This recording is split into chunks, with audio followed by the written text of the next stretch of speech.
হে আমার রামপুর খলিফা বাড়ি এলাকার ভাই বাবারা ও আমার পর্দার অন্তরালের মা বোনেরা, আমরা তো জীবনে গুনাহ কম করি নাই। আমরা জীবনে যত গুনাহ, আল্লাহর কসম আমার গুনাহ আপনারা দেখলে আমারে বক্তা বানায় বসাইতেন না। দাড়ি পাকা বুড়া বুড়া মুরব্বী বাবারা, একবার চিন্তা করে দেখেন, আপনার জীবনের গুনাহ যদি আপনার ফুতে দেখতো, আপনার বাপ কইয়া ডাকতো না। এই যুবক ভাই, আপনার জীবনের গুনাহ যদি আপনার মা দেখতো, সন্তান কইয়া পরিচয় দিত না। পর্দার অন্তরালের মা, ও মা, তোমার জীবনের গুনাহ যদি তোমার সন্তান দেখতো, মা কইয়া পরিচয় দিত না।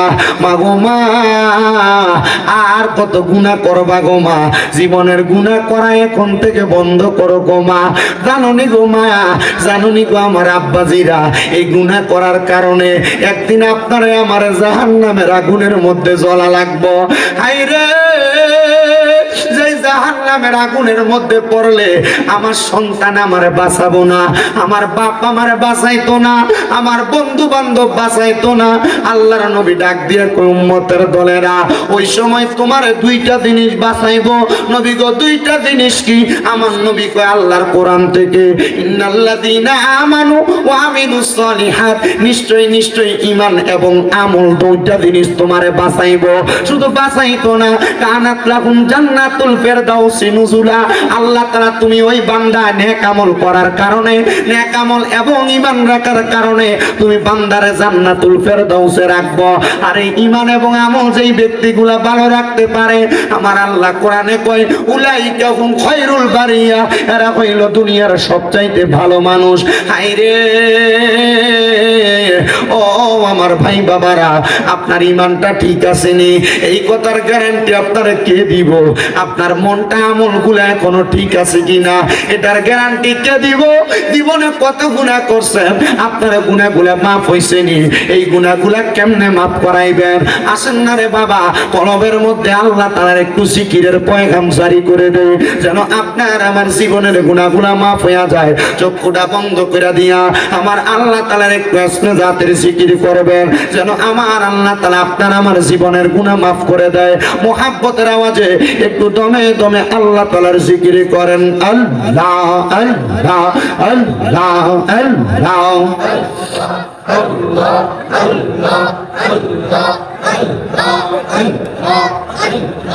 আল্লাহ আল্লাহ আল্লাহ আল্লাহ আল্লাহ, বান্ধব নাই বান্ধব নাই গো মারহাবা। আল্লাহ আল্লাহ, কবর দেশে বান্ধব নাই বান্ধব নাই গো মারহাবা। আল্লাহ আল্লাহ আল্লাহ আল্লাহ আল্লাহ আল্লাহ আল্লাহ আল্লাহ আল্লাহ আল্লাহ আল্লাহ, জবান খুলে আল্লাহ, আল্লাহর কোনো গুনাহ নাই। আল্লাহ আল্লাহ আল্লাহ আল্লাহ, বান্ধব নাই বান্ধব নাই গো মারহাবা। আল্লাহ আল্লাহ, কবর দোষে বান্ধব নাই চাইবে কে তোমাকে, ঈমান আমল কিছু নাই তোমার, বান্ধব নাই বান্ধব নাই গো মারহাবা। আল্লাহ আল্লাহ, নবী সারা আপন কে গো নাই গো মুমিন ভাই, নবী সারা আপন কে গো নাই মারহাবা।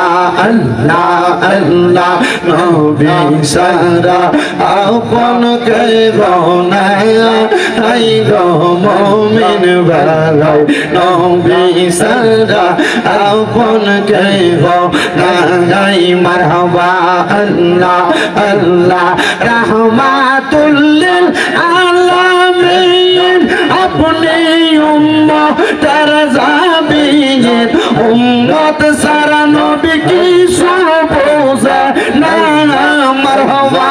আল্লাহ আল্লাহ, উম্মতের লাগিয়া সাজদায় নবী পড়িয়া কান্দন সদা উম্মত বলিয়া হায় রে মুমিন ভাই নবী সারাই আমার বান্ধব কে হো নাই মারহাবা আল্লাহ আল্লাহ আল্লাহ হায় রে হাবিবুল্লাহ আমরার চোখের মনি মক্কি মাদানি হাবিবুল্লাহ আমরার চোখের মনি মারহাবা আল্লাহ আল্লাহ আল্লাহ আল্লাহ আল্লাহ আল্লাহ হাবিবুল্লাহ আমরার চোখের মনি মক্কি মাদানি হাবিবুল্লাহ আমরার চোখের মনি মারহাবা আল্লাহ আল্লাহ পাইতে চাইলে আল্লাহকে পাইতে হবে রাসূলকে পাইতে হবে যত আউলিয়াকে মারহাবা আল্লাহ আল্লাহ পাইতে চাইলে মওলার দিদার পাইতে হবে নবীর দিদার পাইবা যত আল্লাহ তাআলার ওলি মক্কি মাদানি হাবিবুল্লাহ আমরার চোখের মনি মারহাবা আল্লাহ আল্লাহ আল্লাহ আল্লাহ ইলাহা ইল্লাল্লাহ মুহাম্মাদুর রাসূলুল্লাহ সাল্লাল্লাহু আলাইহি ওয়াসাল্লাম। জবান বন্ধ রাখবেন না, মুহাব্বতের আওয়াজে উচ্চ কণ্ঠে জোরে জোরে পড়েন আলহামদুলিল্লাহ।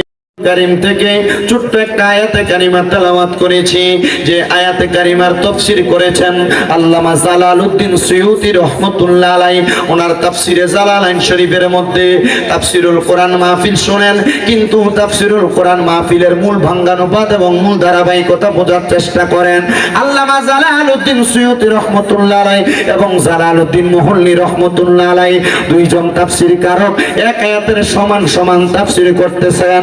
আমি আল্লাহ তাআলার কোরআন থেকে পড়েছি, বিসমিল্লাহির রহমানির রহিম, ওয়া নুনাজ্জিলু মিনাল কুরআনি মা হুয়া শিফাউ ওয়া রাহমাতুল লিল জোরে কন্যা সুবহানাল্লাহ। তাআলা ঘোষণা করেন অনুনাজ্জিলু মিনাল কুরআনি, এবং আমি কোরআন নাজিল করেছি। মারহাবা কইতেন না? মা হুয়া শিফাউ, আল্লাহ তাআলা এটাকে শিফা হিসেবে মানে রোগের নিরাময়কারী হিসেবে, ওয়া রাহমাতুল লিল মুমিনিন, কাদের রোগের নিরাময়কারী হিসেবে, মুমিনদের রোগের নিরাময়কারী হিসেবে আল্লাহ তাআলা কোরআন নাজিল করেছেন। ও মুসলমান, কোরআন কেমনে মুমিনের জন্য নিরাময়কারী? এবার রাসূল সাল্লাল্লাহু আলাইহি ওয়াসাল্লাম বলে, ও জগতের বান্দার দলেরা, ও জগতের উম্মতের দলেরা, যখন তোমরা আল্লাহ তাআলার কোরআনের দিকে তাকাইবা, তোমাদের যে কোনো রোগের কথা স্মরণ হইলে আল্লাহ তাআলার কোরআনে তোমাদের সকল রোগের চিকিৎসা আছে। এবার আপনারা বলেন, আল্লাহ তাআলার কোরআনে আমাদের সকল রোগের শিফা আছে না নাই? আরো জোরে কোন আছে না নাই? ও বাবা, আমরা সমাজে কত ফতোয়া, হুজুররা দিয়া কোরআন খতম করান যাইতো না, হুজুররা দিয়া সাবা খতম করান যাইতো না, এত রকমের খতম নাকি হুজুররা বাইর করছে। কিন্তু কোরআনের ভিতরে অনেকগুলো আয়াত আছে, যে আয়াতগুলো পয়রা পয়রা কোন অসুস্থ ব্যক্তির সামনে যদি একটু ফু দেওয়া হয়, আল্লাহ তাআলা কোরআনুল কারীমের আয়াতের বরকতে দুনিয়ার ওই অসুস্থ মানুষটারে শিফা দান করে দেয়। আর উলামায়ে কেরাম এটার নাম দিয়েছে শাফা খতম। আপনারা হয়তো জানেন, ও বাবা, কোরআনুল কারীমের কতগুলা কোরআনের আয়াত পড়ে, কিন্তু এর মধ্যে সর্বশ্রেষ্ঠ একটা সূরা হইল, যে সূরাটার নাম হলো সূরাতুল ফাতিহা। ওই সূরা ফাতিহার একটা না, দুইটা না, তিনটা না, আল্লাহ তাআলার কোরআনুল কারীমের সূরা ফাতিহার 19টা অর্থ হয়, 19টা অর্থ হয়। সূরা ফাতিহার 19টা অর্থের মধ্যে একটা অর্থ হইল উম্মুল কোরআন, উম্মুল কোরআন মানে কোরআনের মা। আর একটা অর্থ হইল আয়াতুশ শিফা, সূরা ফাতিহার একটা অর্থ হইল মানে রোগ নিরাময়ের সূরা। যদিও কখনো আলেম না পান, বলে হুজুর আলেমদারে দিয়া তাইলে কি লাগে আয়াত পড়ায়, আমরা ফললো তো ভাবতাম। আরে বেটা, মনে রাখবা, উলামায়ে কেরাম করে দুনিয়ার জমিনের মধ্যে ওমাইয়াকশাল্লাহু মিন ইবাদিহিল উলামা, দুনিয়াতে সবচাইতে বেশি আল্লাহকে ভয় করে আলেমরা। জোরে কোন সুবহানাল্লাহ। সবচাইতে বেশি ভয় করে আলেমরা, এজন্য আলেমরারে দিয়ে মানুষ খতম পড়ায়। বলে মার কবরের সামনে মার লেগে ফুটে না বেশি করে ফেরা দোয়া করব। হ্যাঁ, ফুটে করে করলেও দোয়া হইব, কিন্তু আলেমরারে দিয়ে করাইলে আল্লাহ দোয়াটা তাড়াতাড়ি কবুল করবে, এটার একটা গ্যারান্টি আছে, কারণ তারা আল্লাহরে বেশি ভয় করে। কিন্তু মুসলমান আলেম যদি আলেমের দাম না রাখতে পারে, আলেম যদি আলেমের সম্মান নিজেই মারি দিয়ে যায়, আলেম যদি আলেমের সম্মান নিজেরটা নিজে নষ্ট করে যায়, এটার জন্য তা আমরা দায়ী না। আমরা সব সময় চেষ্টা করি আলেম ওলামার দাম, আলেম ওলামার সম্মান বাড়াইয়া দিতে। ও মুসলমান, কুরআনুল কারীমের মধ্যে অনেক সূরা আছে যে সূরার আয়াতগুলো তেলাওয়াত করলে আল্লাহ তাআলা শেফা দান করে। সালামুন কাওলাম মির রাব্বির রহিম, সালামুন আলা ইব্রাহিম, সালামুন আলা ইয়াসিন, সালামুন আলা মুসা ওয়া হারুন। আছে না নাই? ওয়াশিফাউল লিমা ফিস, আছে না নাই? কথা কয় না, আসেনি আসেনি। কোরআনের প্রত্যেক জায়গার মধ্যে কেন মিয়া কথা কয় না? এটা হচ্ছে আমার পুরো হোমনা দিয়ে আমার একটা ফাঁকলা বক্ত প্রত্যেকে এসেছি কেমন গনিয়ার সর, গনিয়ার সর। ওই আমি রামপুরে লই যাই, আমি ওই মাথাত গেল এটা যা, হে মাথাত গেল এটা যা, করতে পাগল মানুষ। আপনার কষ্ট হইতেছে বাবা, আরো জোরে কোন কষ্ট হইতেছে? তাহলে বলেন কোরআনের ভিতরে রোগের শেফা আছে না নাই? জোরে কোন না আছে না নাই? কেমন শেফা? রাহমাতুল লিল আলামিন নবী শিখিয়ে দে উম্মত, আল্লাহ তাআলার কোরআন যখন তোমরা তেলাওয়াত করবা, এমন ভাবে তেলাওয়াত করবা যেন আমার আল্লাহ তাআলা তোমাদের মনের পুঙ্খানু ছোট বড় সব গুনাহ মাফ করে দেয়, তোমাদের আশা পূরণ করে দেয়, তোমাদের মনের বেদনাগুলো আল্লাহ তাআলা শুইনা নেয়। এবার রাহমাতের নবী, কামলিওয়ালা নবী, সিরাজুস সালিকিন নবী মুহাম্মদুর রাসূলুল্লাহর ঘোষণা, ওগো উম্মতের দল, ও উম্মতের দল, এই কোরআন তোমাদেরকে দুনিয়া এবং আখিরাতের মুক্তির পথ হিসেবে আল্লাহ পাঠাইছে। হুদাল্লিল মুত্তাকিন, কোরআন তো মুত্তাকিদের জন্য পথ প্রদর্শক। কোরআন কার লাগা পথ প্রদর্শক? হুদাল্লিল মুত্তাকিন, মুত্তাকিদের জন্য পথ প্রদর্শক। বলো হুজুর, তাইলে কোরআন কেন অন্য মানুষ মানে যারা বাদ মানুষ তাদেরকে পথ প্রদর্শন করবে না? বলে না না না, কোরআনের আগে এই কোরআন তো মানলে পরে একজন বিধর্মী তারা কেন ডাইরেক্ট কোরআনে দাওয়াত দিবে? ডাইরেক্ট কোরআন শিখবো? এই ব্যক্তির কাছে ইসলামের মৌলিক বিষয়গুলো উপস্থাপন করা লাগবে, যেগুলা শুই না একজন বিধর্মীর কাছে ভালো লাগবে, তখন সে ইসলাম ধর্ম গ্রহণ করবে। তখন তাকে ঈমানের ধারাবাহিকতা বুঝাইবেন, তারপর কোরআনের মানে আমলের দিকগুলা বুঝাইবেন, তখন সে কোরআন পড়বে, ভালো ভালো দিকগুলা গ্রহণ করবে। শুনেন বাবারাম, এই কোরআন কেমন ভাবে একজন ব্যক্তির শেফার কারণ হয়, আমি আপনাদেরকে শুধু সেই কথাগুলাই বোঝাইতে চেষ্টা করতেছি। আল্লাহ তাআলার অনেক বান্দা দুনিয়াতে বসবাস করে, কিন্তু অনেক হাফেজে কোরআন দুনিয়াতে বসবাস করে। হাফেজে কোরআন মানে বুঝেন তো আপনারা, যারা কোরআন শিক্ষা গ্রহণ করে মানে কোরআন মুখস্থ করে, ওই হাফেজে কোরআনরা আল্লাহ তাআলার কোরআন মুখস্থ করে কথা সত্য, কিন্তু তারা এই কোরআনের তাসির তাদের সিনার মধ্যে কতটুকু আছে তাদের চাইতে বেশি কিন্তু আল্লাহ ছাড়া আর কেউ জানে না। একদিন দামেস্কের জমিনের মধ্যে একজন হাফেজে কোরআনের সিনার মধ্যে কোরআন আছে কথা সত্য, উনি চিন্তা করলেন আমার পেটের মধ্যে বড় ব্যথা হওয়ার কারণে আমার মাথাটা এমন অবস্থা হয়ে গেছে, আমি পাগল পারা হয়ে গেলাম, কোনো ওষুধে আমার কাজ করে না, আমি কোনো জায়গায় গেলে এই ওষুধ দিয়ে আমার পেটের রোগটা শেফা হয় না। এবার আমি শুনতে পাইলাম আমাদের এলাকার মধ্যে নাকি একজন হক্কানি ওলি আছেন। ও বাবা, আল্লাহর ওলির দরবারের ভিতরে মাসির ফতোয়া দেয়া যায়। আরে বাবা, নবী যখন দুনিয়াতে ছিলেন, নবীজি দুনিয়া থেকে রওজা মুবারকে যাওয়ার আগে দুনিয়ার জমিনের ভিতরে এই দুনিয়াতে মাসির যে ফতোয়া মানে আপনার কাছে, এগুলা তো আপনারা বুঝাই দিয়ে গেছে গা, আপনারা এরপরে আর বুঝার মতো আপনি চিন্তা করতেছেন আর কইছে এটা সহি, এটাই সহি, এটাই সহি না।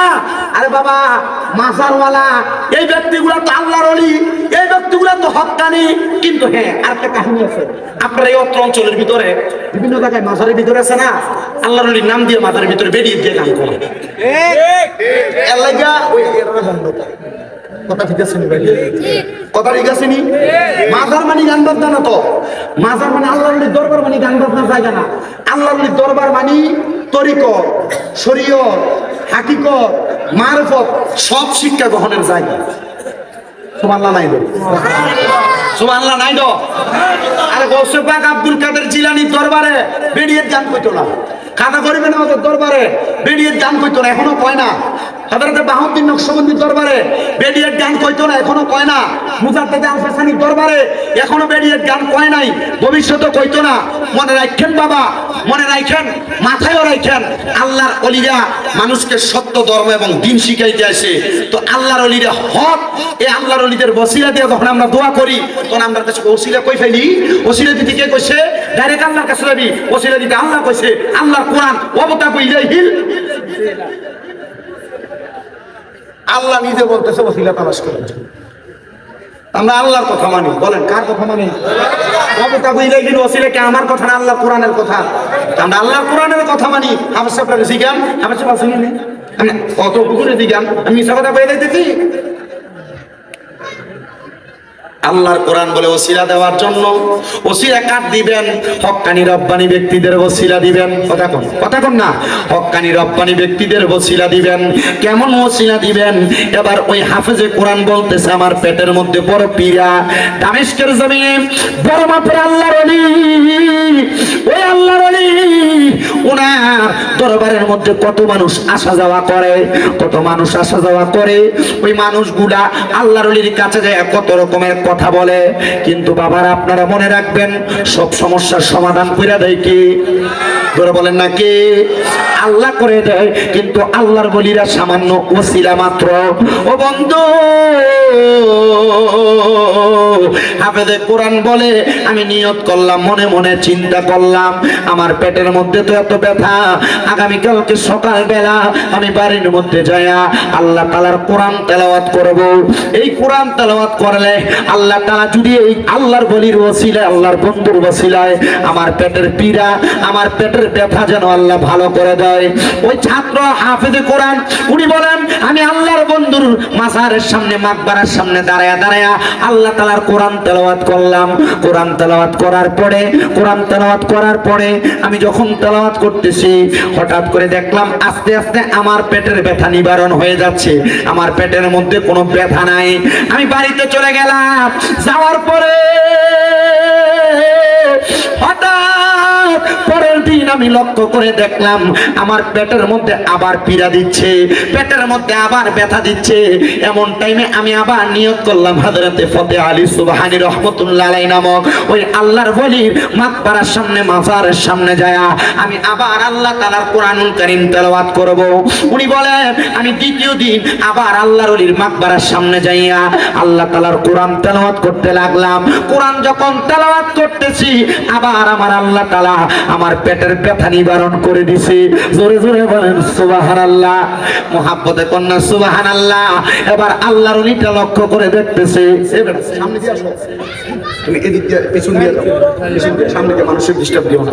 আল্লাহর ওলির মাকবারার সামনে আমি যখন দ্বিতীয়বার কোরআন তেলাওয়াত করলাম, আমার পেটের ব্যথা নিবারণ হয়ে গেছে। এবার আমি চলে গেলাম। কিন্তু তৃতীয় দিন আমি লক্ষ্য করে দেখলাম আমার পেটের মধ্যে আরো ব্যথা। আমি আবার আল্লাহর ওলির মাকবারার সামনে দাঁড়ায়া দাঁড়ায়া আল্লাহ তাআলার কোরআন তেলাওয়াত করা শুরু করলাম।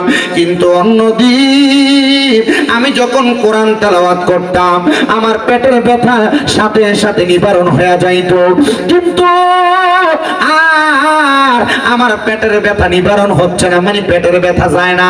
আগের 2 দিন কোরআন তেলাওয়াত করছে, পেটের ব্যথা গেছে গা, পরের দিনও করছে গেছে গা, কিন্তু তৃতীয় দিন কোরআন তেলাওয়াত করে পেটের ব্যথা। ছেলেটা চিন্তা করতেছে, আমি এমনি কোরআন তেলাওয়াত করলাম,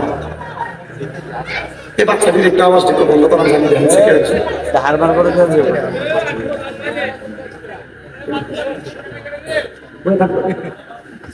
আবার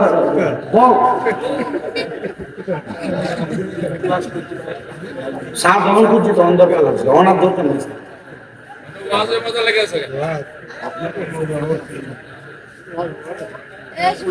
প্রথম দিন কোরআন তেলাওয়াত করছে, পেটের ব্যথা কি হয়ে গেছে? দ্বিতীয় দিন করছে তখন পেটের ব্যথা, কিন্তু তৃতীয় দিন কোরআন তেলাওয়াত করে পেটের ব্যথা আর যায় না, পেটের ব্যথা। অন্যদিন যে পরিমাণ কোরআন তেলাওয়াত করতো তার চাইতে 4 কোরআন তেলাওয়াত করে ফেলাইছে, কিন্তু পেটের ব্যথাই যাইতেছে না। ছেলেটা ডাক দিয়ে বলে আমি আরো বেশি কোরআন তেলাওয়াত করতে লাগলাম, আমার পেটের ব্যথা নিবারণ হয় না। আমি যখন কোরআন তেলাওয়াত করতেছি আবার আমার পেটের ব্যথা নিবারণ হয় না, আমার মাথাটা একটু গরম হয়ে গেছে। আমি এমন টাইমে ওই আল্লাহর ওলির মাকবারার পাশে, মানে মাজারের পাশে, কবরের পাশে আমি একটা ব্যাট দেখা এটা হাতের মধ্যে নিয়া আল্লাহর ওলির মাজারের উপরে, মাকবারার উপরে আমি ঠাস ঠাস করে 3টা বাড়ি মারছি। 3টা বাড়ি মারছে, 3টা বাড়ি মাইরা আমি রাগান্বিত হয়ে হাতের ব্যাটটা নিয়া আমি সামনের দিকে যাইতেছি। হায়রে, যখন আমি সামনের দিকে যাই দেখলাম আমার চোখের সামনে একজন ব্যক্তি দাঁড়ায় গেছে। ওই ব্যক্তির শরীরের কাপড়গুলা এলোমেলো, দেখতে তত সুন্দর লাগে না, যেটা আমরা পাগল মনে করি, একবারে পাগলের মতো আমার সামনে দাঁড়ায় গেছে। আমি জিগাইলাম কে আপনি, পরিচয় কি গো, আপনার পরিচয় কি? উনি ডাক দিয়া কয় আমার পরিচয় জানা লাগবে না রে হাফেজ সাহেব। এত রাগান্বিত, হাতের মধ্যে ব্যাট নিয়ে যাও কই? বলে পেটের মধ্যে বড় ব্যথা, সামনে তাইকা সরো, নচেত এই ব্যাট দিয়া তোমারে আঘাত করব। এবার পাগলা ডাক দিয়া কয় তুমি মনে করছো কবরের উপর বাড়ি দিয়া বাচ্চা গেছো আর আমারে বাড়ি দিয়া বাচ্চা যাইবা? না না না, বাঁচতে পারবা না। হাফেজ সাহেবকে আমি এমন কথা শুই না থমকে গেলাম। আমি আর তার সাথে কথা বাড়াইলাম না। আমি বললাম আমি যে কবরে বাড়ি দিছি কেউ তো দেখেন নাই, আপনি দেখলেন কেমনে? আমারে ডাক দিয়ে কয় বাবা পেটের মধ্যে ব্যথা, আগে তোমার ব্যথাটা তুমি সারাইতে চাও কিনা বলো? বলে হুজুর সারাইতে চাই। এবার ওই হাফেজ সাহেব ডাক দিয়া কয় ওই পাগল ব্যক্তিটা কি যেন পইরা আমার পেটের মধ্যে ওনার হাতটা বুলিয়ে দিছে। বুলানোর সাথে সাথে আমার পেটের মধ্যে যে ব্যথা ছিল ওই ব্যথাটা নিবারণ হয়ে গেছে, আমার পেটে কোনো ব্যথা নাই। আর আমারে বলছে আর কোনোদিন আমার পেটের মধ্যে ব্যথা হবে না, আমার পেটে ব্যথা হবে না। এই কথাটা বলার সাথে সাথে আমি একটা লাফ দিয়া ওই পাগল ব্যক্তিটার পায়ের মধ্যে ধরে ফেলাইছি। আমি বললাম হুজুর, ও আমার প্রাণের হুজুর, আমি আপনার কদমের মধ্যে ধরে বলি গো হুজুর, আপনার কদমে ধরে বলি হুজুর, আপনি বলেন না আমার পেটের ব্যথা আপনি যে ভালো করে দিলেন, আপনি এমন কি আল্লাহর ওলি? আমি তো এতদিন পর্যন্ত মরা ওলির কবরের ভিতরে যে কোরআন পড়ছি, আমি আপনার এতদিন পর্যন্ত চিনি নাই। উনি ডাক দিয়ে কই পাওটা আগে ছাড়ো, তারপর আমার পরিচয় জানো। উনি আবার পাওটা ছাড়ার পরে ওই পাগল ব্যক্তিটা বলে এবার তুমি আমার দিকে একটু তাকাও। এই তাকাও কথাটা বইলা ওই পাগল ব্যক্তিটা পিঠের মধ্যে থেকে পিছন দিক থেকে ফিরা, পিঠের উপর থেকে কাপড়টা ফিরে দিয়া ডাক দিয়ে কই তাকায় দেখো তো আমার পিঠের মধ্যে কয়টা দাগ দেখা যায়? বলে আপনার পিঠের মধ্যে দাগ দেখা যায় 3টা।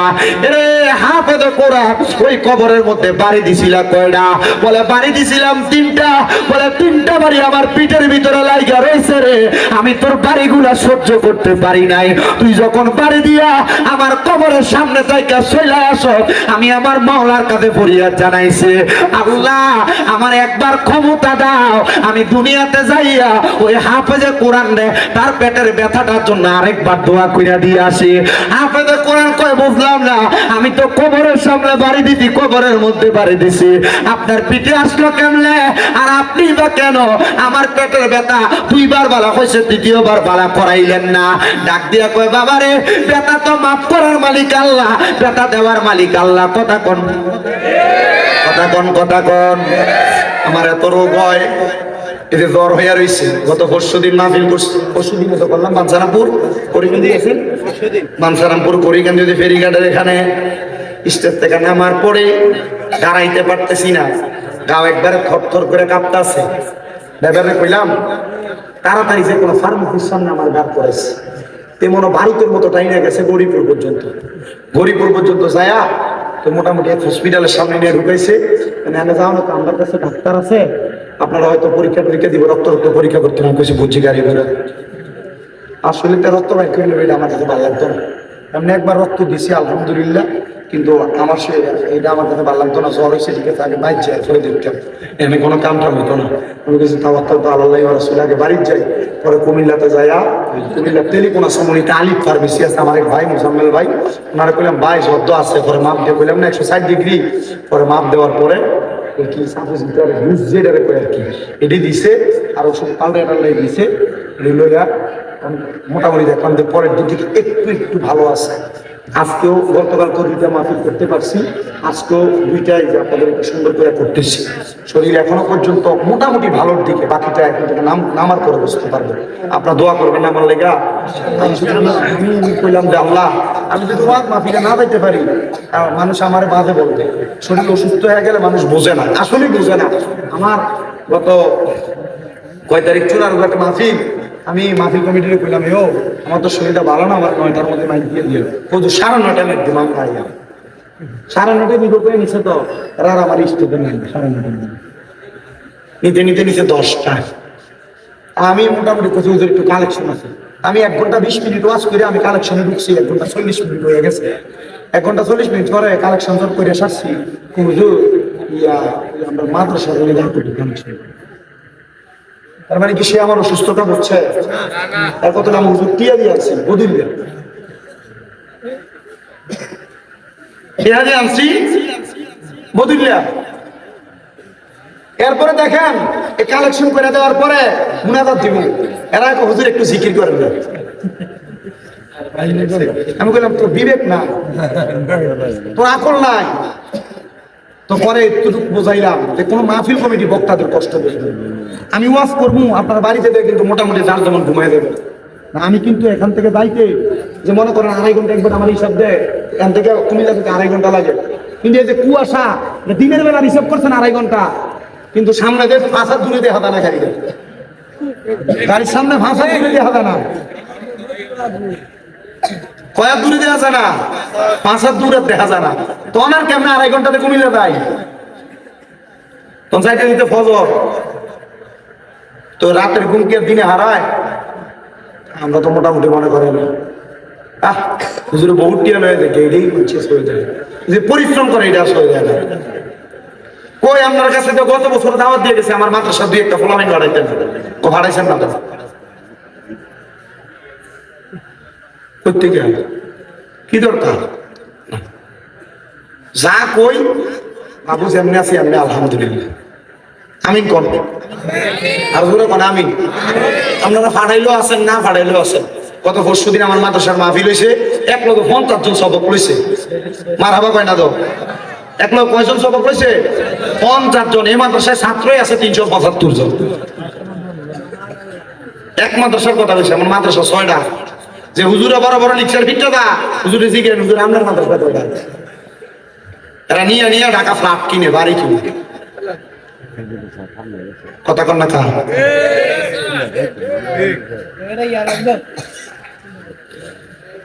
আপনার কষ্ট হইতেছে না তো? আমি আপনারা বেশিক্ষণ কষ্ট দিতাম না, 11টা বাজে মাত্র। আল্লাহ কবুল করো, একটু দুরূদ শরীফ পড়েন। সালাতুন ইয়া রাসূলুল্লাহ হাবিবাল্লাহ আলাইকুম সালাতুন ইয়া রাসূলুল্লাহ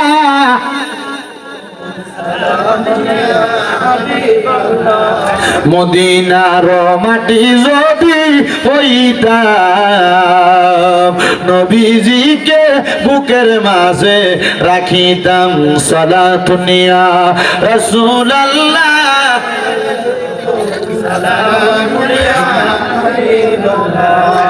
আলাইকুম সালাতুন ইয়া রাসূলুল্লাহ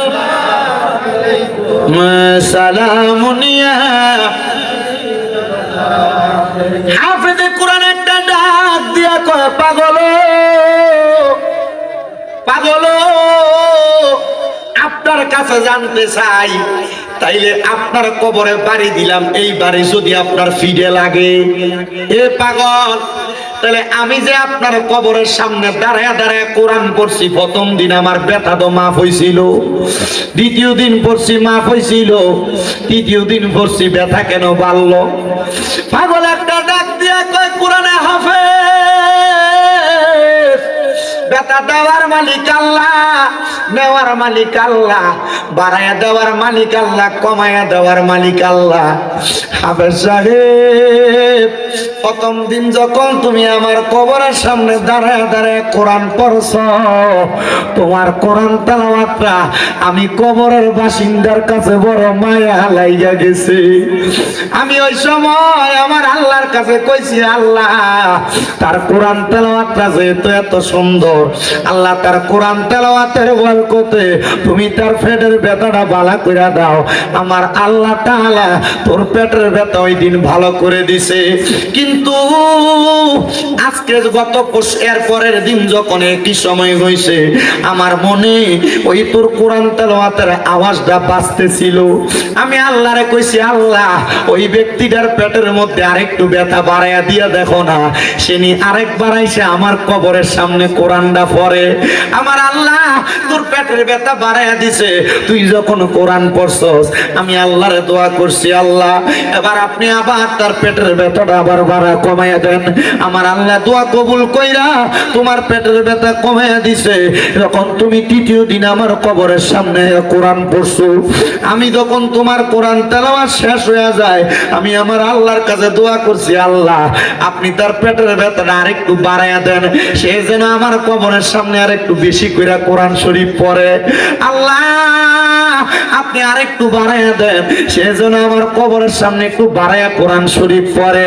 আইরে তুমি যখন আরেকটু বাড়াইয়া পড়ছো, তুমি যখন কোরআন তেলাওয়াত আবার শেষ করো, আমি আবার আমার আল্লাহর কাছে কইছি, আল্লাহ আপনি তার পেটের ব্যথাটা আরেকটু বাড়াইয়া দেন, সে যেন আরেকটু আমার কবরের সামনে কোরআন তেলাওয়াত পড়ে। কিন্তু আমি বুঝছি না রে, তুই যে এই কোরআন তেলাওয়াত করতে করতে বিরক্ত হইয়া যাবি, রাগান্বিত হইয়া আমার কবরের উপর আঘাত করবি। তার মানে বোঝা যায় আল্লাহর ওলিদের কবরের উপরে আঘাত করলেও এটার ব্যথা আল্লাহর ওলিরা পায়। কথা কন্যা ঠিক কিনা? অনেক মুনাফিকেরা, অনেক বেঈমানেরা গত কয়েকদিন সরকার পতনের পরে দেখছেন নি আপনারা, জানি না মাজারের মধ্যে হামলা চালাইছে, আল্লাহর ওলির মাজার ভাঙতে গেছে। আরে অনেক মানুষ এটার বিরোধিতা করছে, আমি কিন্তু বিরোধিতা করছি না। আমারে যখন কেউ কয় হুজুর দেখছেন নি এরা তো যায় যায় মাজার ভাঙ্গালায়, আমি কইছি বেশি কইরা ভাঙতো ক, বলে হুজুর মা এটা কেমন কথা কন? আমি কইছি এরা মাজার ভাঙতে গেছে, মাজার কিন্তু ভাঙছে না। কয় হুজুর কেন গো? আমি কইলাম এরা তো মাজার ভাঙতে যায় শুধু উপরের ইট পাথরটি সরাইছে, এরারে কইয়া দেখো 3.5 হাত মাটির তল পর্যন্ত যাইতে যাইয়া দেখবো ওই জায়গার মধ্যে মাজারওয়ালা জিনিস শুয়া রইছে রে, তাজা আল্লাহর ওলিরা শুয়া রইছে। আরে কেউ শেষ পর্যন্ত ভাঙ্গে নাই, উপর দিয়া ভাঙ্গা ভাঙ্গা চলে আসছে, রাতের অন্ধকারে সোরার মতো যায় যায় ভাঙছে। ঘোষণা দিয়া যদি সুন্নিরা আল্লাহর ওলির মাজার ভাঙতে যাইতো, আল্লাহর কসম সুন্নিরাও তাদেরকে প্রতিহত করত। মনে রাখবেন আমার আল্লাহর নবী ঘোষণা করে, আল্লাহ তাআলা হাদিসে কুদসির মাধ্যমে জানায়া দেয়, মান আদালি ওয়ালিয়ান ফাকাদ আযামতুহু বিল হারব। আমার আল্লাহর বন্ধুদের সাথে যারা দুশমনি করে, আল্লাহর ওলিদের সাথে যারা বেয়াদবি করে, আমার আল্লাহ কয় আমি আল্লাহ নিজে তার লগে যুদ্ধের ঘোষণা করি। এবার আপনারা বলেন বাবারা, আল্লাহর ওলির লগে বেয়াদবি করলে যদি আমার আল্লাহ যুদ্ধ ঘোষণা করে, আল্লাহর লগে যুদ্ধ করার ক্ষমতা দুনিয়ার কোন মানুষের আছে নি রে বাবা? নাই নাই নাই। আল্লাহর লগে যুদ্ধ করতে যাইবা, আল্লাহর লগে যুদ্ধ করতে গেলে ফেরাউনের নমরুদের মতো জুতার বাড়ি খেয়ে মরা লাগবো। মা কথা কয় না খা, ফেরাউনের মতো নীল নদের পানির ভিতরে সুবা খাইয়া মরা লাগবো। এই জন্য আল্লাহর ওলিদের লগে তোমরা কোনোদিন বিয়াদবি কইরো না, পারলে মানবা, না পারলে দূরে দূরে থাকবা। কিন্তু যখন তুমি কোনো আল্লাহর ওলিদের সঙ্গে বিয়াদবি করবা, আমার আল্লাহ তাআলা ডাইরেক্ট তোমার দুনিয়া এবং আখিরাতের মধ্য থেকে তোমারে কাটায়া রাখবে। এই জন্য আমার পর্দার অন্তরালের মা ও আমার বাবারা, আমি যেই জন্য এই কোরআনুল কারীমের মর্যাদার বয়ানটা করতেছিলাম, দিলাম, আপনারা বেশি বেশি করে কোরআন তেলাওয়াত করবেন। আপনারা অনেকে কত দোয়া করেন, আমার আল্লাহ তাআলা আপনারা দোয়া কবুল করে না। এই কথা বল না, কত দোয়া করেন, দোয়া কবুল করে না। এর মধ্যে দোয়া কবুল না হওয়ার কারণ হইল তিনটা। কয়টা? তোরে কন্যা কয়টা? দোয়া কবুল না হওয়ার কারণ হইল তিনটা। এক নাম্বার হালাল খানা ফেটে যায় না। দুই নাম্বার আমরার ভিতরে এখলাস নাই। এখলাস মানে খোদা ভীতি নাই আর কি, এখলাস নাই। তিন নাম্বার আমরার ভিতরে ইহসান নাই, মানে মানুষের প্রতি মায়া মোহাব্বত, মায়া মমতা নাই। এই জন্য আমরা দোয়া দিয়ে আল্লাহর কাছে কবুল হয় না। তো দোয়া কবুল হওয়ার মূল মাধ্যম যেটা, ইবাদত কবুল হওয়ার মূল মাধ্যম যেটা, সেটা হইল হালাল খানা। আমরা হালাল খামো কই থেকে? আমরা সমাজের ভিতরে দিয়ে সুদ করার অভাব নাই। কথা কন না কেন? আমরা হালাল খামো কই থেকে? আমরা সমাজে ঘুষ করার অভাব নাই। আপনারা আবার ঠিক ঠিক কইতাছেন, এদিকে ধরে নিয়ে আপনারা মসজিদের সভাপতি বানান, এদিকে ধরে নিয়ে আপনারা মসজিদের সেক্রেটারি বানান, এদিকে ধরে নিয়ে আপনারা এলাকার হদ্দার বানান, এদিকে ধরে নিয়ে আপনারা আদ্দার মাতাব্বর বানান। কথা কই না? আসেনি? আছে আছে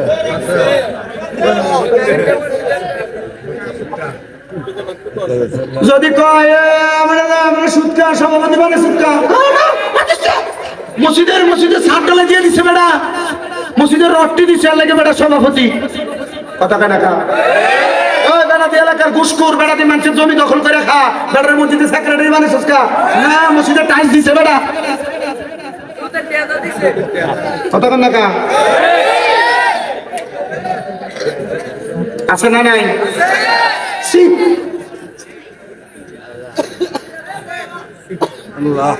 আপনার কষ্ট হইতেছে? আসেনি এমন? কম না বেশি? এলাকা হদ্দারি করে এবারটা, এবারটার ভাই বাতিতে জমি দখল করে রাখা, এবারটা তো মানুষের বিচার করতো, হিসাব তোর ভালো এবারটা।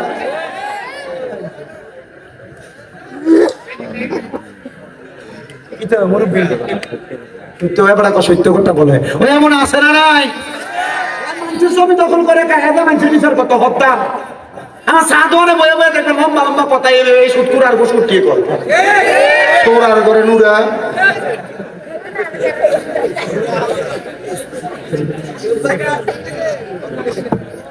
আছে না নাই? আবার দেখবেন এই রামপুরের বাজারে দেয়া মুরগা কিনতে, আপনি দেশিটা কিনতে পারতেন, আপনি কিনতে পারতেন না। এবার এক মুরগার দাম 3000, এবার প্রায় 3500 মধ্যে কেউ আপনি 3000 তো বেচাইলে কষ্ট হয়ে দেবো। আমার ইচ্ছে হয়েছে আধা মনে এক সমানে কিনবে না। ঠিক আছে, এই প্রত্যেকে আছে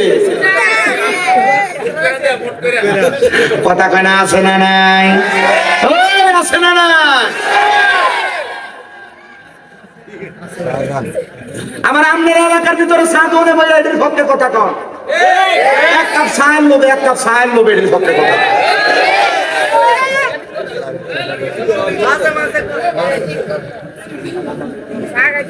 কথা বলেন এমন আছে না নাই?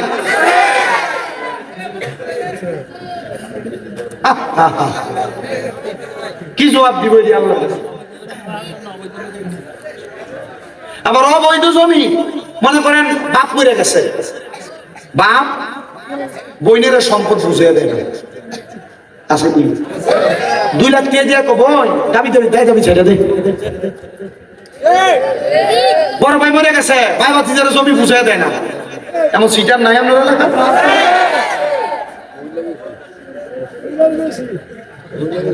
আল্লাহ এটি থেকে আমরা হেফাজত করবো, আমিন কর। আমার বাজানেরাম কষ্ট হইতেছে, গভীর মনোযোগ।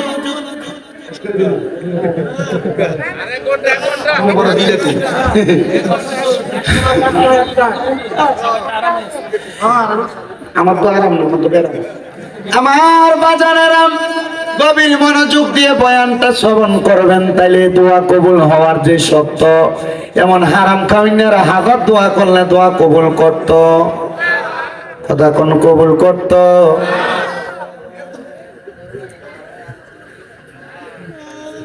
আল্লাহরে ভয়ও করা লাগবো, মানুষের প্রতি ইহসানও করা লাগবো, মায়া দয়াও করা লাগবো, লাগবো নি?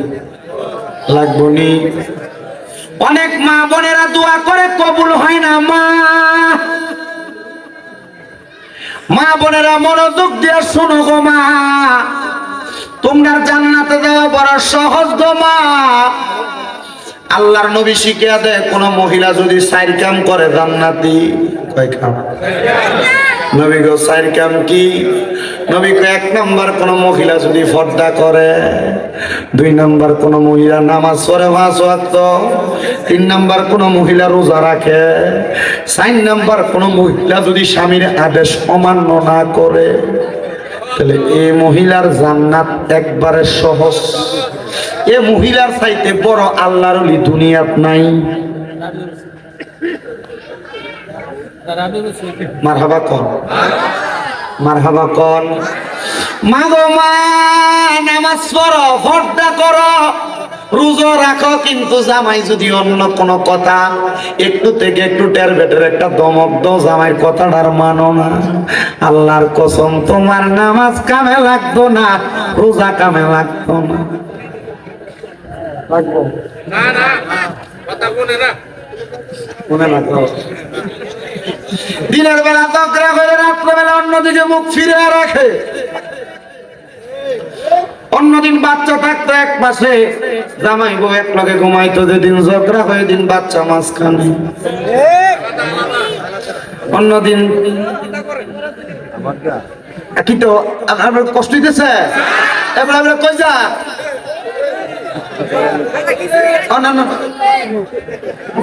তারা ধরে রাখতে কষ্ট।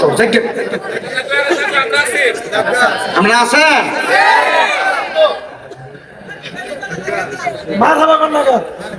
কয় না তো মার হাওয়া, এটা কইয়াতে মুর্শিদ ভাই আরো জোরে কোন মার হাওয়া।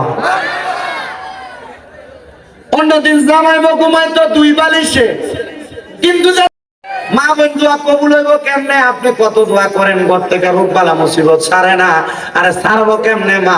আপনি তো আপনার জামাইয়ের মন খুশি রাখতে পারছেন না। কথা কন আমার বাবারা, আমার বন্ধুরা, ও পর্দার অন্তরালের মা বোনেরা, দোয়া কবুল হওয়ার মূল মাধ্যমের ভিতরে আরেকটা মাধ্যম, স্বামীর মনটারে খুশি রাখা লাগবো। স্বামীর মনটা যদি অখুশি রেখে আপনি রাত্রবেলা ঘুমান, আমার আল্লাহর আযাবের ফেরেশতারা আপনারে লানত দিব।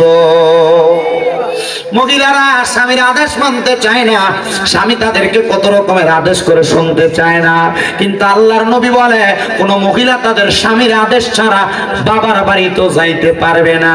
কিন্তু বাবার বাড়ি দূরের কথা, বেটি পুরা হুমনা বাজার ঘুরে চইলাই জামাইয়ের খবরও থাকে না। 3 বছর দাবাত দিতেন না দিলে কি তৈব?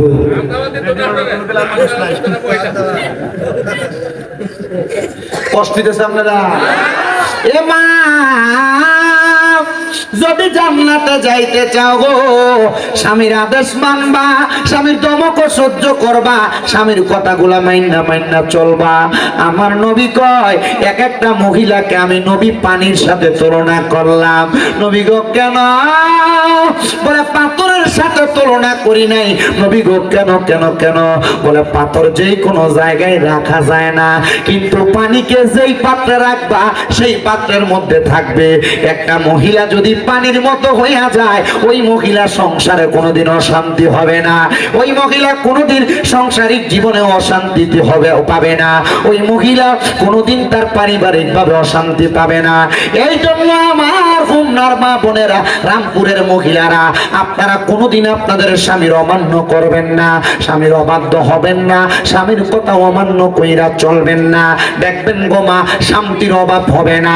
কিন্তু অনেক মহিলারা কই হুজুর স্বামীরে মানতাম কেমনে? বেটা সিগারেট খেয়ে বাড়িতে আসে, বিড়ি খেয়ে বাড়িতে আসে, হুজুর বাথরুমের গুয়ের গন্ধ এত ভালো লাগে, জামাইয়ের মুখের সিগারেটের গন্ধ এক চাইতে আরো দুর্গন্ধ। তখন আর এই বেডির আর জামাইরে ভাল লাগে না, সুইটারে ভাল লাগে। কথা কয় না।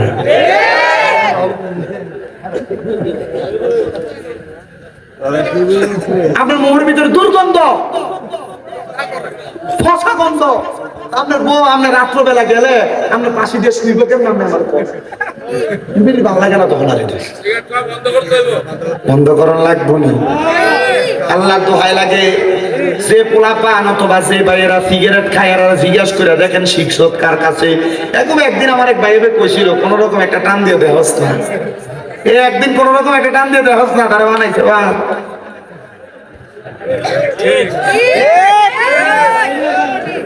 এমন বন্ধু পরিত্যাগ করো যে বন্ধু তোমার সিগারেট খানা শিখায়, যে বন্ধু তোমার নেশা করা শিখায়, যে বন্ধু তোমার মানুষের হক খাওয়া শিখায়, গান শিখায়, বত্তা খাওয়ানোর নাম দিয়ে মানুষের কাতের মূলা ছুরি শিখায়। এক কথা কয় না, আছে না নাই? এই জন্য বাবা, বন্ধুরা, ভাইয়েরা, আপনাদের কাছে আমার করজোড়ে আবদার, আপনার পরিবারের শান্তি করতে চাইলে শুধু মহিলাদেরকে দোষ দিলে চলবে না। মাঝে মাঝে আপনারা আপনাদের নিজের দোষের কত চিন্তা করবেন। দোয়া কেন কবুল হয় না? কত দোয়া মসজিদে বেটারা করে, কত দোয়া মহিলারা আবার তাদের ঘরের মধ্যে করে। এরে বাবা, দোয়া কবুল হওয়ার আরেকটা মাধ্যম আছে। জামাই বউ এক লগে যদি নফল নামাজ পড়া দোয়া করতে পারে, আমার আল্লাহ তাআলা তাদের দোয়া ফিরায় না। জামাই বউ কেমনে দোয়া করলে দোয়া ফিরায় না? এক লগে পড়লে আল্লাহ তাআলা দোয়া ফিরায়। আচ্ছা, অনেক চিন্তা করতেছে আমি ভাই যে বলে কম কেমনে নামাজের কথা, আমি নিজ ঐদ্য করি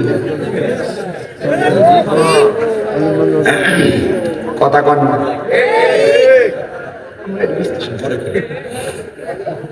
ঠিক আছে নি? জামাই বউ এক লগে ওই যে বাসর রাইতে এক লগে ভরাই দিছিল 2 টাকা, আর কোনদিন ভরছে কিনা সন্দেহ। পড়ার দরকার আছে না নাই? দরকার আছে না নাই? ও বন্ধু, ও নবীর উম্মতের দলেরা, এমন দোয়া কে করছে জানো? এমন দোয়া করছে আল্লাহ তাআলার পয়গম্বর হযরতে জাকারিয়া আলাইহিস সালাতু ওয়াস সালাম। বয়স বড় বৃদ্ধ হয়ে গেছে জাকারিয়া নবী। তো জাকারিয়া নবী ছিল হযরত মরিয়ম আলাইহিস সালাতু ওয়াস সালামের খালু। হযরত মরিয়ম আলাইহিস সালাতু ওয়াস সালামের খালু। তো মরিয়ম আলাইহিস সালাতু ওয়াস সালাম যখন ছোট, মরিয়ম আলাইহিস সালাতু ওয়াস সালামের বাবা মারা যাওয়ার পর ওনারা লালন পালনের দায়িত্ব এ পড়ছিল জাকারিয়া নবীর উপরে। মারহাবা কোন? আর জাকারিয়া নবী ছিল বাইতুল মুকাদ্দাস মসজিদের ইমাম সাহেব। মারহাবা। 4জন ইমামের ভিতর উনি একজন ইমাম। মরিয়ম আলাইহিস সালামের বাবা ছিল আরেকজন ইমাম, উনি মারা গেছেন, উনি ছিলেন দ্বিতীয় নাম্বার। মারহাবা। হযরত জাকারিয়া পয়গম্বর মরিয়ম আলাইহিস সালাম রে কুলি পিঠে করে মানুষ করার পরে যখন মরিয়ম আলাইহিস সালাম বড় হয়ে গেছে, জাকারিয়া পয়গম্বর আমার আল্লাহর কাছে দোয়া করে, আল্লাহ আমার মরিয়ম এখন আর আমার কাছে নাই গো আল্লাহ, আল্লাহ তুমি যদি আমার একটা ইবাদিকা সলিহিন নেক সন্তান দিতা, তাহলে আমি জাকারিয়া নবীর মনের আশাটা পূরণ হইতো, আমার কলিজা ঠান্ডা হইতো।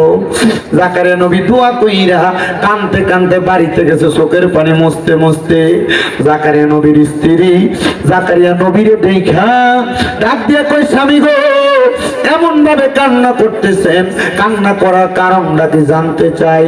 ডাক দিয়ে কই, স্ত্রী এমন ভাবে কান্না করার কারণটা তুমি জানতে চাও? আমি কান্দি আল্লাহ যেন আমার একটা সন্তান দেয়। বলে কেন? কারণ একটা সন্তানের দোয়ার কারণে আল্লাহ তাআলা মা বাপরে মাফ কইরা দেয়। হায় রে, আপনি না নবী, আপনারা কি লেগে মাফ করা লাগবে? উনি কয়, না রে না, সন্তানের প্রতি মায়া কোন মা বাবার নাই? অনেক পোলাপান মনে করে মা বাপ সন্তানদের বেশি বেশি এখানে সেখানে গেলে বারবার ফোন দিয়া দিয়া কয় তাড়াতাড়ি বাড়িতে আয়। এটা এমনি কয় না রে, মা বাপ চিন্তা করে পুত্রানি ওই জায়গায় বেশিক্ষণ থাকলে কোনো বিপদ হয়ে যায়, পুত্রানি ওই জায়গায় মধ্যে বেশিক্ষণ থাকলে কোনো বিপদে পড়ে যায়। সন্তান মাঝে মাঝে মা বাপ এই কথা বললে তুমি মা বাপরে ধমক দিয়া কও, কিছু হইতো না, আমি আইতাছি, রাখো ফোনটা খাইটা দাও। না না না, মনে রাখবা যারা মা বাপ নাই এরা কেউ ফোন দিয়া খবর লয় না, আরে ফোন দিয়া কেউ খোঁজ খবর লয় না। এজন্য আবদার জানাই রে ও আমার রামপুরের বাবারা, মা বাপ যদি তোমরা এমন ফোন দিয়া খবর লয়, আম্মা আব্বারে কখনো তোমরা দমক দিও না। এমন অনেক সন্তান তো আছে, মা বাপ যদি কোনো বিষয় বুঝিয়া কইতো চায়, সন্তান দমক দিয়া বয়ালায়, কয় তুমি বয়া তাও তুমি বোঝো না। আরে তারা বুঝে না, তুই ফুতে বোঝো, মা বাপের মতো তুমি ফুতে বেশি বোঝো না। আম্মা আব্বা বুড়া হয়ে গেলে এদের থেকে পরামর্শ নিবে, এদেরকে অবহেলা করে চলবা না। মনে রাখবা বুড়া মানুষের এক বুদ্ধি তোমার 10 বুদ্ধিও মাল কারাইতো না। এজন্য সবার কাছে আমার আবদার, বৃদ্ধ মা বাবারে অবহেলা করিস না, বৃদ্ধ মা বাপরে বড় মায়া করবি, আদর যত্ন করবি। হযরত জাকারিয়া নবীর স্ত্রী ডাক দিয়ে কই, স্বামী আপনি যদি আমারে বলেন গো, আমরা স্বামী স্ত্রী দুইজন মিলে আল্লাহর কাছে দোয়া কইরাম। এতদিন তো আপনি বাইতুল মুকাদ্দাসে দোয়া করছেন, আমি আমার ঘরে বইসা দোয়া করছি। আজকে রাত্রবেলা আমরা স্বামী স্ত্রী দুইজন বইসা দোয়া করব, দেখবেন দোয়া কবুল করব। অনেক মহিলারা সন্তান হয় না, আমি বলবো স্বামীরে নিয়ে একসাথে রাত্রবেলা তাহাজ্জুদ নামাজ পড়বা, দেখবা আমার আল্লাহ তাআলা সন্তান দান করব। অনেক মহিলাদের ঘরের মধ্যে বরকত হয় না, আমি বলবো জামাইরে নিয়ে এক লগে ঘরের মধ্যে নামাজ পড়বা। অনেক মহিলার ঘরের মধ্যে রোগ বালা মুসিবত ছাড়ে না, আমি কমু জামাইটারে নিয়ে একসাথে নফল নামাজ পড়বা, ঘরের ভিতরে রোগ বালা মুসিবত থাকবে না। তোমরা নামাজ আর দোয়ার বরকতে আল্লাহ তাআলা সব ধরে দিব।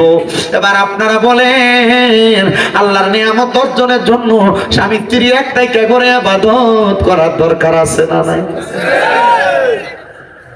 জাকারিয়া নবীর স্ত্রী এবং জাকারিয়া নবী একসাথে দোয়া করে, দোয়া করার পরে আল্লাহ তাআলা জাকারিয়া নবী এবং ওনার স্ত্রীর দোয়া কবুল করে ফেলছে। আল্লাহ তাআলা বাণী পৌঁছায় দেয়, জাকারিয়া তোমাদেরকে একটা সন্তান দেওয়া হবে। জাকারিয়া নবীকে আল্লাহ সন্তান দিতা তো দিতা, আরো আগে দিতা, কিন্তু এখন আমার বয়স বৃদ্ধ বয়স, তুমি আমার সন্তান দিবা। আলহামদুলিল্লাহ। এ জাকারিয়া যখন সন্তান দেই নাই বলছি দেব না, তখনও বলতো আলহামদুলিল্লাহ, আবার এখনো কো আলহামদুলিল্লাহ। আল্লাহ তাআলা জাকারিয়া নবীরে খুশি হয়ে একটা ছেলে সন্তান দান করছে।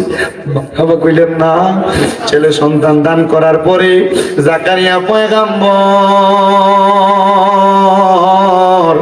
আল্লাহ তাআলার কাছে দোয়া করছি। জাকারিয়া নবীর ছেলেটা আস্তে আস্তে বড় হয়েছে, 7 বছর। কয় বছর? জাকারিয়া নবীর ঘর দুইটা, একটা ইবাদতখানা আর একটা হলো আলাদা সাইডের মধ্যে ইবাদতের জায়গা, একটা ইবাদতখানা আর একটা নিজে থাকার জায়গা। জাকারিয়া নবী বলে, সন্তানের 7 বছর বয়স, আমি আমার থাকার ঘরের মধ্য থেকে রাত্রবেলা বের হওয়ার পর রাতে আর ঘরে যাই নাই, আমি আমার ইবাদতখানার মধ্যে ইবাদত করতে করতে সময় কাটিয়ে দিছি। দেখবেন সকালবেলা ঘুম থেকে ওইটা সন্তানেরা বাবারে না দেখতে মাঝে মাঝে কান্দে। ছোট মানুষ কান্দে না, কান্না করে। তো জাকারিয়া নবীর সন্তান ঘুম থেকে জাগ্রত হইয়া জাকারিয়া নবীর সন্তানও কান্দে, মা আব্বাজান কোথায়? মা জননী দেখা দিতে তোমার আব্বাজান ওই ঘরের মধ্যে। এবার মা জননীর কথা শুনি না, 7 বছরের ছেলে হাঁটতে হাঁটতে ঘরের মধ্যে প্রবেশ করলেন। এবার জাকারিয়া নবীর সন্তান জাকারিয়া নবীর কাছে যা দেখতেছে, ওই ঘরের মধ্যে জাকারিয়া নবী নামাজের সেজদার মধ্যে মাথা ফালাইয়া রাখছে। সন্তান জাকারিয়া নবীর বাবরি কাটা চুলগুলার মধ্যে, ছোট মানুষ তো বোঝে না, দুই আলগি দিয়া তুলছে আর তাকে দেখে জাকারিয়া নবীর চোখগুলা বড় বড় লাল হয়ে গেছে, আর চোখগুলা দিয়া বায়া বায়া পানি পড়তাছে। ছেলে জিগায়, আব্বা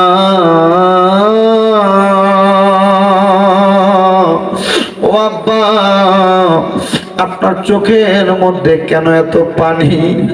জাকারিয়া নবী কান্দে, হাত ডাক দিয়া কয়, বাবা কবর এমন একটা মারাত্মক জায়গা রে, ওই কবরের পরে হাসর মিজান ফুসেরা 3টা জায়গা আছে জান্নাতের আগে।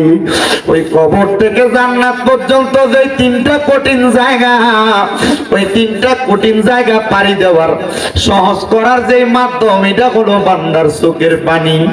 আপনি না নবী, আপনি কি লাগে এটার জন্য কান্দেন? কয় উম্মতের শিখাই। জাকারিয়া নবী কয়, ফুতের এই কথা বইলা আমি আমার সন্তানকে কুলে নিয়ে ঘরে চইলা গেছি। বলছি আমার স্ত্রী খাবার রেডি করো, আমি গোসল কইরা খাবার ভক্ষণ করবো আমার সন্তানকে নিয়ে। জাকারিয়া নবী গোসল করতে চলে গেছেন, শেষ করে ঘরে এসে জিজ্ঞাসা করে আমার সন্তান কোথায়? ওনার স্ত্রী বলতেছে আমি তো জানি আপনার সন্তান আপনার সাথে। উনি বলে আমি জানি তোমার সাথে। ও বন্ধু, ও নবীর উম্মতের দল, আশিক রাসূল ভাই বাবারা, জাকারিয়া পয়গম্বর ওই জায়গার মধ্যে দাঁড়ায়া থাইকা ডাক দিয়া কই স্ত্রী আমার সন্তান বুঝি ঘরের মধ্যে নাই। খুঁজতে খুঁজতে জাকারিয়া পয়গম্বর ওই এলাকার পাহাড়ের গুহা একটু বাদ রাখে নাই, গাছের আড়াল খেজুরের বাগান বাদ রাখে নাই, কোন মানুষের বাড়ি ঘর বাদ রাখে নাই, কোন জায়গার মধ্যে জাকারিয়া নবী ওনার সন্তানটারে খুঁজা খুঁজা পাইতেছে না। 7 দিন হয়ে গেছে, জাকারিয়া নবী ওনার সন্তানরে ঢুকাইয়া পাইতেছে না। জাকারিয়া নবী আমার আল্লাহর কাছে কান্দে, আল্লাহ এতদিন পর্যন্ত সন্তান দিছো না। আমি জাকারিয়া নবীর মনের ভিতরে কোনো কষ্ট ছিল না, এই বয়সের সন্তান দিলা, এখন সন্তানের বয়স 7 হয়ে গেছে, সন্তানদের 7 দিন খুঁজা পাই না। আল্লাহ আমি জাকারিয়া নবীর কাছে ভালো লাগে না। জাকারিয়া নবী কান্দে কান্দে কান্দে একটা খেজুর গাছের সাথে হেলান দিয়া কান্দতে কান্দতে ঘুমিয়ে গেছে। গায়েবী ভাবে আওয়াজ আসে জাকারিয়া সব জায়গায় তো খুঁজলা, যে ঘরের ভিতরে তুমি যাইয়া আমি খোদারে ডাকো, ওই ঘরের ভিতরে যাইয়া সন্তানটারে খুঁজা দেখছনি? উনি বলে ঘুম থেকে লাফ দিয়ে উঠছি, একটা দৌড় মাইরা ঘরের ভিতরে ঢুইকা গেছি, যে দেখতাছি রে আমার 7 বছরের ছোট ছেলে সেবদার মধ্যে পড়া রইছে, মাথা ডালগি দিয়ে তোলা দিয়া আমি তাকে দেখছি 7 বছরের পোলাডার চোখ গুলা লাল হইয়া রইছে, চোখ দিয়া বায়া বায়া পানি পড়ে। ডাক দিয়ে কইলাম বাবা রে, এই ঘরের মধ্যে 7 দিন তুমি কি করো? সন্তান ডাক দিয়া কয় আব্বা 7 দিন আগে আপনি না আমারে বলছিলেন এই কবরের মধ্যে টাইকা জান্নাত পর্যন্ত যাওয়ার জন্য হাসর মিজান ফুলসিরাত নামক যে কঠিন জায়গা আছে, ওই জায়গাটা পাড়ি দেওয়ার মূল মাধ্যম চোখের পানি। আব্বা আমার আল্লাহ তো আমি সন্তানরেও মাফ দিত না, এই জন্য আমি কান্দি, আমার আল্লাহ যেন আমারে মাফ কইরা দেয়। চিন্তা করছো নি রে ও আমার রামপুরের বাবারা, তোমার 7 বছরের পোলারা মোবাইলে কার্টুন না লাগিয়ে দিলে ভাত খায় না, মোবাইলের ভিতরে টিকটক ভিডিও না লাগিয়ে দিলে সন্তান ভাত খাইতে পারে না। আর ওই সন্তান 7 বছরের বয়স আল্লাহ তাআলার কবরের ভয়ে কান্দে। কান্না করার কারণ হইল উনি বলতেছেন আমার আব্বা জানের কাছ থেকে শিক্ষা। সন্তানের জন্য জাকারিয়া নবী কান্দে আর কয় আল্লাহ তোমার কাছে আবাদে কাসওয়ালিহি নেককার সন্তান চাইছি, এমন একটা সন্তান দিছো, এই সন্তান দিয়ে আমার চাইতে তোমারে বেশি ডরায়। আল্লাহ গো তুমি আমার সন্তানটারে কবুল করো। আমার আল্লাহ তাআলা কবুল কইরা নিছে। এই সন্তানের দল তোমার বাপ্পা তোমার জন্ম দেওয়ার পরে নিজের চিন্তা তত বেশি করে নাই, জাকারিয়া নবী ওনার সন্তানের চিন্তা বেশি কইরা আমার আল্লাহর কাছে কাঁদছে। আপনার মা বাবা আপনারে জন্ম দিয়ার চাইতেও বেশি কাঁদতাছে। আরে কান্দে না শুধু, একটা সন্তান যদি দুনিয়ার জমিনে বিদেশেও চলে যায়, মা বাপের কলজাটার ভিতরে শান্তি লাগে না, ঘরের বাহিরে গেলে শান্তি লাগে না। আজকের মাহফিলে আমার হাবিব ভাই যে এই রামপুরের কলিতে বাড়িতে মাহফিল প্রতি বছর বছর সাজায়, আমি জানি না এই মাহফিল আর কতদিন পর্যন্ত চলবো। হাবিব ভাই যদি মারা যায় এই মাহফিলটা কায়েম জানি থাকবো নি। হাবিব ভাইয়ের বংশের মানুষের জন্য দোয়া করায়, এলাকার মধ্যে গানের জন্য দোয়া করায়, বৈদেশিরার জন্য দোয়া করায়, হায়াতে বাসিন্দা মানুষের লেগে দোয়া করায়। আল্লাহ আজকের মাহফিলে কোন পোলা পাঞ্জানি বসছে, যারার মা বাপ তারা এত কষ্ট করে করে মানুষ করছে, কিন্তু ওই মা বাপ অন্ধকার কবরের বাসিন্দা হইয়া রয়েছে। মাহবুব পর্দার অন্তরালে কোন মাইয়া জানি বসছে, তারা আজকে মা অন্ধকার কবরে মাহফিলে নাই। আল্লাহ কোন মাইয়াটা জানি পর্দার আড়ালে বইসা রয়েছে, তার আব্বা দুনিয়ার জমিনের মধ্যে নাই, তারা আছে। মাহবুব যারার মা নাই, যারার বাবা নাই, তারার মনে শান্তি নাই।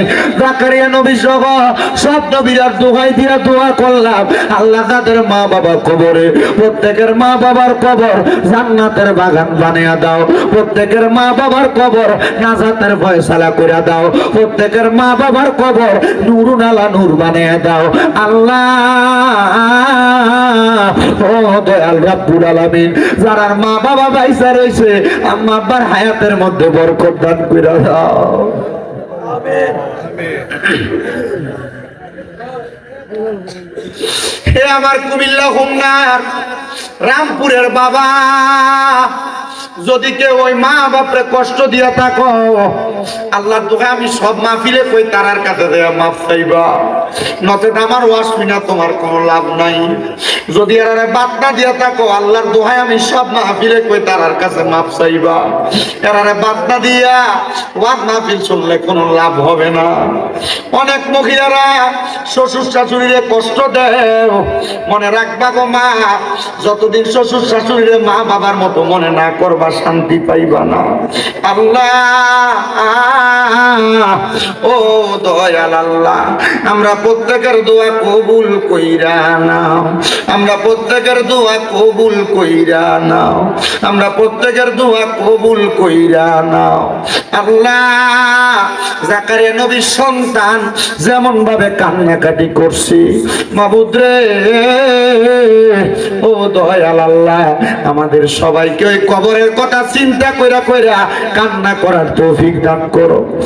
কাইন্দো রে বাবা কাইন্দো, কেন জাননি আমার নবী কয় দুনিয়াতে যেই ব্যক্তি দৈনিক মাত্র 20 বার মরণের কথা স্মরণ করবে, ওই ব্যক্তি যদি ওই দিন মারা যায়, আমার আল্লাহ তারে শহীদের মর্যাদা দিয়া দেয়, আমার আল্লাহ তারে শহীদের মর্যাদা দিয়া দেয়।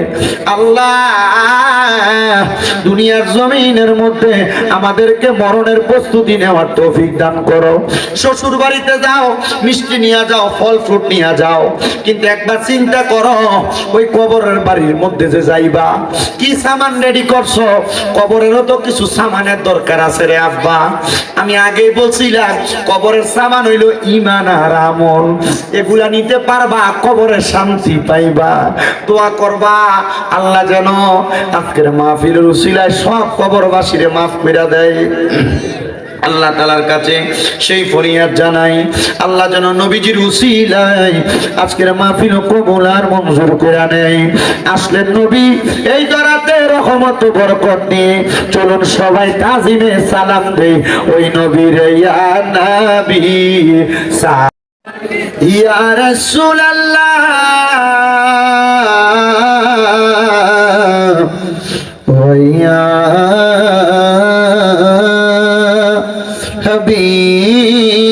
হাবিবাল্লাহ। দয়াল নবী গো, নবীজি আপনার দিদার যদি একেবারে পাইতাম, আপনার কদম ধরে চুমিতাম, বলিতাম মনে বেদনা, চুমিতাম আপনার রাজা ইয়া নবী। সবাই কাতার করুন। ইয়া রাসূল সালাম, ইয়া হাবিব সালাম আলাইকা সালাতুল্লাহ।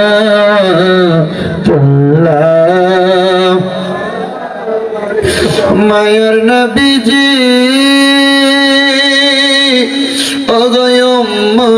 উম্মতের দরদি আমার নবী গো, আমরা মরণে থাকিব একা, আমরা কবর বয়ে কা হাসরে উঠিব একা পাই যেন আপনারি দেখা ইয়া নবী সালাম ইয়া রাসূল ইয়া হাবিব সালাম সালাওয়াতুল্লাহ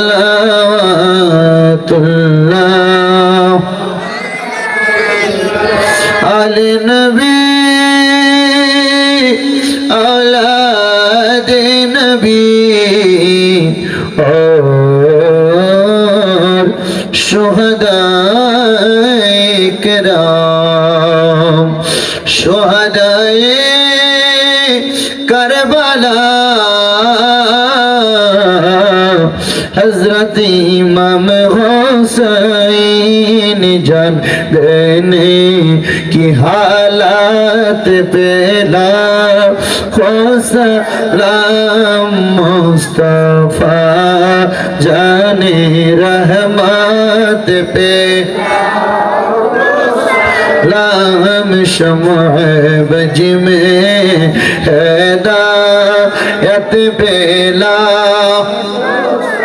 खाजाए खाजे खान खाजा गरीब नेवाज उस महीनों दीनों मिल्लत पेला हो सलाम मुस्तफा जाने रहमत पेला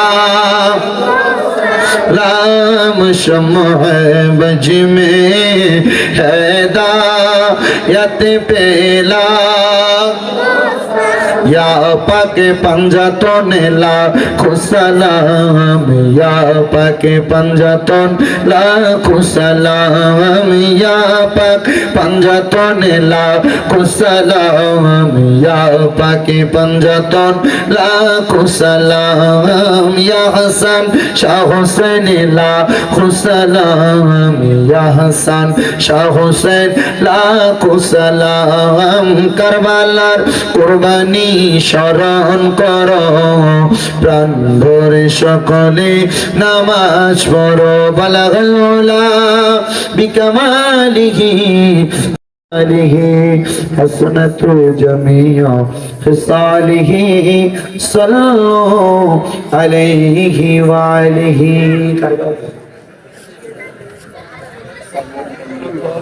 এটা না সামনে বলতে ছোট গান সবাই বলি আলহামদুলিল্লাহ আপনার একটা দাওয়াত দেও 31শে ডিসেম্বর আলিপুর নিমসি ব্রিজের সংলগ্ন মাঠে মানে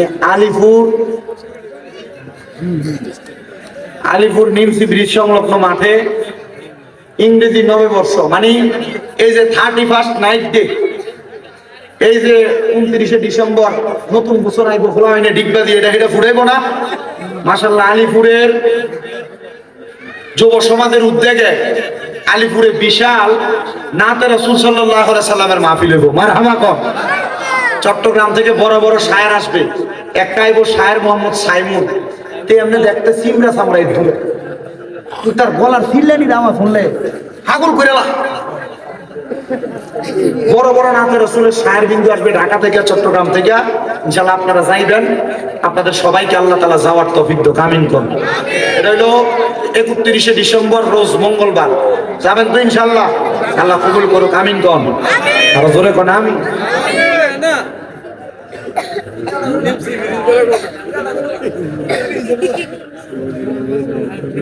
আল্লাহ দিলে যাও আল্লাহ দিলে যাও বাচ্চা থাকে তোর ক্ষেত তো দিবে আবার তুই যাবি আল্লাহ করে নিমসি বিলে জোজা দিলে তোর ক্ষেত তো দিবে অনুষ্ঠান আল্লাহ আসতে যাব আচ্ছা আরেকটা দাওয়াত দেই ইয়া আগামী 6 তারিখ আপনাদের দৌলতপুর বাগাবাড়িতে আসতেছি ইনশাআল্লাহ, যাবেন। আপনাদের সবাইকে দাওয়াত, মোটামুটি খুলনাতে দাওয়াত কম নাই, শুধু বাড়িটা কথার বাইরে। ইয়া ওই আগামী 3 তারিখে যে মাঠে যেতে রাখছি একটা গুড়গুড়িয়া, আর ইন্ডিয়াকে রাখছি আবার বাদেশা তিতাস কি তারপর আবার আগামী 11 তারিখ তারপরে 7 তারিখও আবার ইন্ডিয়া মুরাদনগর বাঙ্গরা বাড়ি করে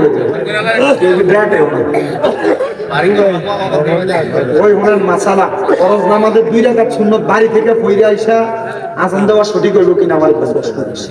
শোনেন, যিনি আজান দিব তিনি যদি অন্য কোনো জায়গার আজান শুনে, অন্য কোনো জায়গার আজান যদি শুনালা, তাহলে ফরজ নামাজে ফজর না, ও এটা ফজর নিয়ে যাচ্ছে, ফজর নামাজে আচ্ছা আমি বলছি ফরজ কইছি। আচ্ছা ফজর নামাজে যদি অন্য কোথাও আজান শুনে তাহলে ঘরে সুন্নত করে আসতে পারবে, কোনো অসুবিধা নেই, তবে সুন্নতরা মসজিদে পড়া উত্তম।